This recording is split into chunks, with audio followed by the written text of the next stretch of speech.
Децата описват дядо Коледа по различен начин, но всички знаят, че той носи голям чувал и сбъдва мечтите на послушните. Дядо Коледа изглежда с червен костюм, червена шапка и кафяви бутуши. Носи черни обувки с червен елек и с брада. Кое е най-важното нещо, което носи дядо Коледа? Подаръци.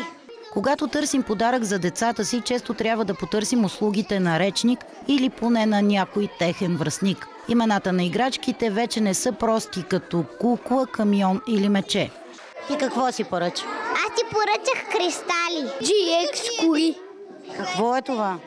Това са едни коли, които върват сами. Аз си поръчах за дядо Коледа една фея, която е марипоса и светят крилете. Аз от дядо Коледа си поръчах Барби студио за маникюр. Крис е само на 3 години, все още отговаря едносрично, но знае кой е дядо Коледа и какво ще му донесе. Какво си пожела за Коледа? Влак! А слушал ли си ти през годината? Да! Още от малки учим децата си, за да получиш, трябва да дадеш. Преди да развърже чувала с тайнствата, дядо Коледа иска да чуе песничка или да види танц. Чак тогава мълчуганите получават своите подаръци.